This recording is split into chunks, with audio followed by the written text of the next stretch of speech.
One last video for the day, I think.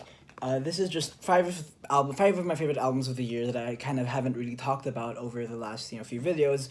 I listen to a lot of music, and I haven't really been making a lot of music oriented videos lately because I just haven't had that much time to do so.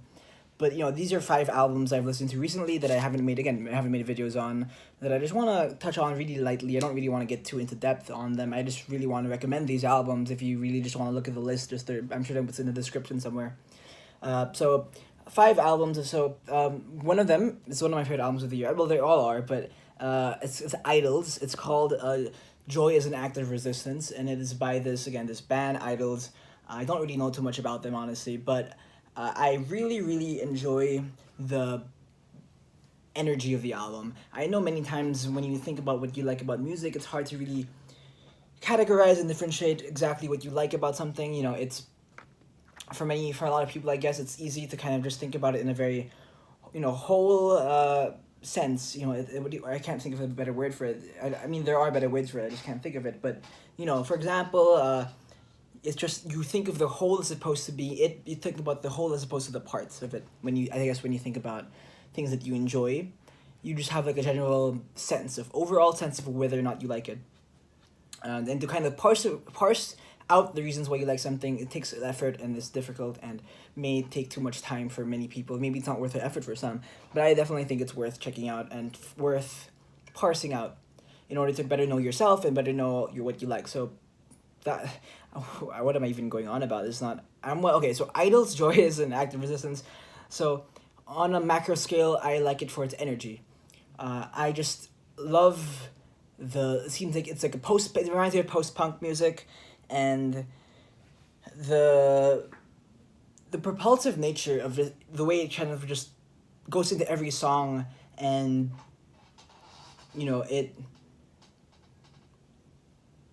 just makes you want to dance. It's some of these stuff. I know you can say like, oh, I understand how you can like it. You can say something like, well, IDLES, yeah, I like how political it is. I like the lyrics being so edgy, not necessarily edgy, but profound, and I do like the idea of that stuff. But to be honest, I like it because of its energy. I like how listening to the album from front to back makes you want to just mosh and jump around and dance, and that's why I like the album. And the lyrics, I've read it as well. It's also just great lyrics as well. But that's why I like the album. Next one the next album is Beach House of 7, and it's the opposite of the IDLES album. Actually, I like it because it makes me want to kind of recess into a beanbag of sorts, that kind of never ending kind of beanbag of sorts. Was that just I want to like sit on it's like the feeling of sitting on a beanbag but just never ends, and it's just so comfortable, and it just keeps dragging you in and in and in and further deep down into this kind of menagerie of just comfort. And that's what I listen to when I hear this Beach House album. And you can say I am a big fan of Beach House. Like, I hadn't actually listened to the first IDLES album, but I am a big fan of Beach House. I like, I listen to all of their albums. I have a soft spot for Depression Cherry personally, but I know many people prefer their other albums. The first one I heard was Bloom, and it kind of blew me away because it sounded very it sounded different from what would usually listen to. Although when I started getting more into dream pop, it's easy to kind of draw parallels to the dream pop canon of sorts with the Cocteau Twins and stuff like that. But for what it's worth, Beach House 7, I like how they moved into the direction of being more shoegazy, because shoegazing is one of my favorite genres, and it moves, especially the main track, I think Levitation and Sparks sounded very shoegazy. I like that sense of I guess I like the sense in which the music sounds like it's filtered through many different. It feels like sand. Like you're hearing something through like a layer of sand, which sounds like a weird kind of way to describe something, but I like that kind of quality of it. The very immediate nature of perhaps the roughness of the whole sound quality. It comes with shoegazing and the manipulations of the sound and all that stuff. I'm a big fan of Beach House 7. Another album I liked is Kamasi Washington's Heaven and Hell.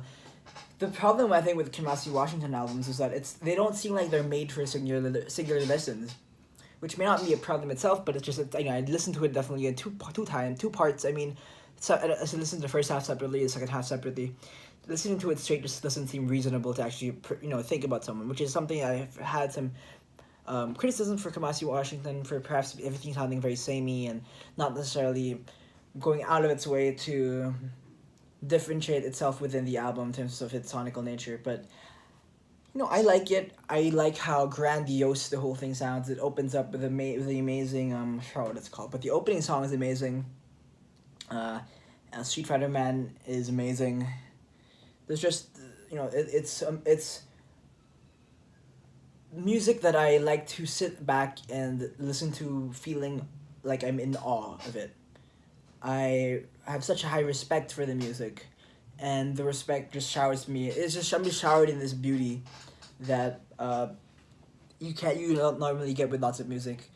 But I do actually get this with so the next album is actually it's called Crumbling by a Korean artist band. I'm not very familiar actually, but it's called Mid-Air Thief is the name of the artist, and the album's called Crumbling. It's Korean, and I don't actually listen to a lot of Korean music. Actually, I'm not sure if I made the review. I might have deleted it. I don't think I published it, but I reviewed. I listened to the BTS album, a few months ago when it came out. And that just gave me a little bit of a sense of the K-pop landscape. But I think Mid-Air Thief is like a Korean indie. Sounds very indie.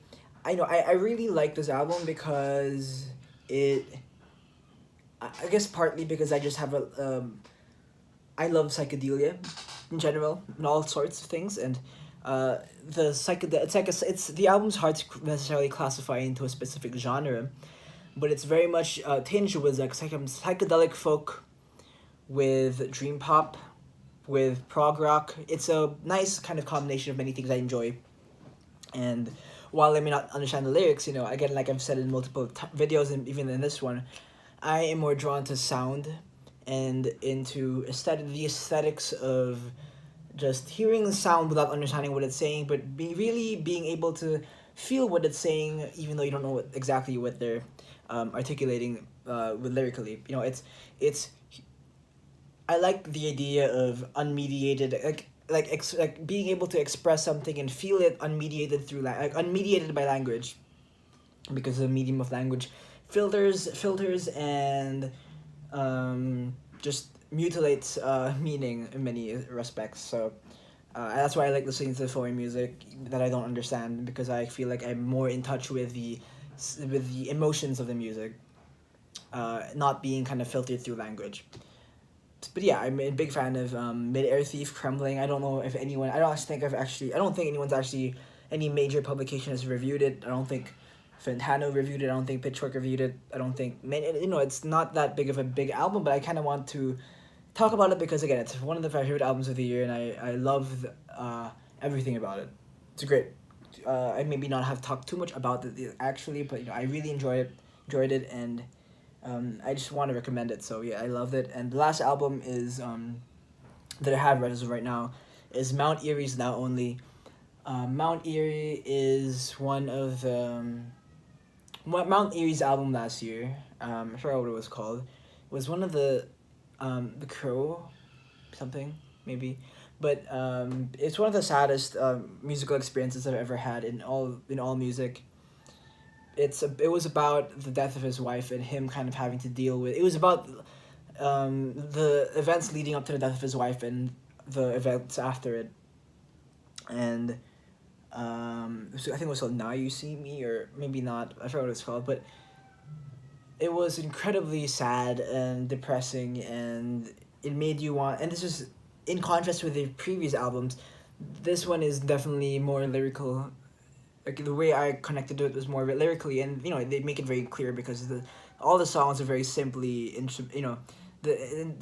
not only, but on his last album it was more stripped back. Not only has more instruments in it, but it really more stripped back nature of the music really lends itself to the lyrical content and the idea of really expressing lyrical sorrow. Because while it may be difficult to actually express ideas through the medium of language, some people are really good at it, and Phil Elverum really is, and he expresses it in this album which is a sequel to last year's album, and kind of just gives like a let you know how what after the last album came out, how else has things been going. I've seen Mount Eerie perform live. I've seen him perform many of the songs from the last album live.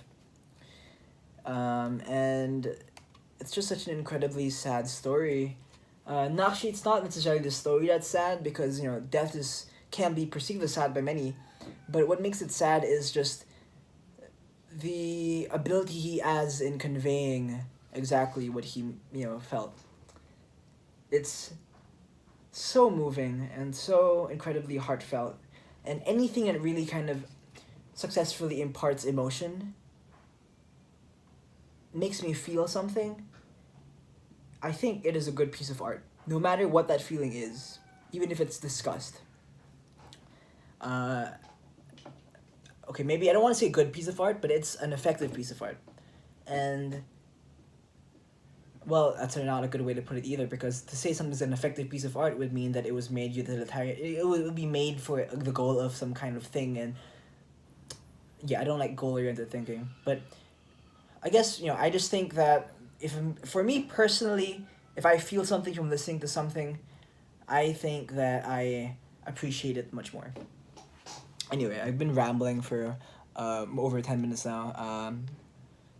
Yeah, those are my five of my many favorite albums of the year. Maybe I'll make more of these videos, but these are 5 of my favorite ones, and I highly recommend checking all of them out. They're all quite different from each other, so it's a good variety, I think. So yeah.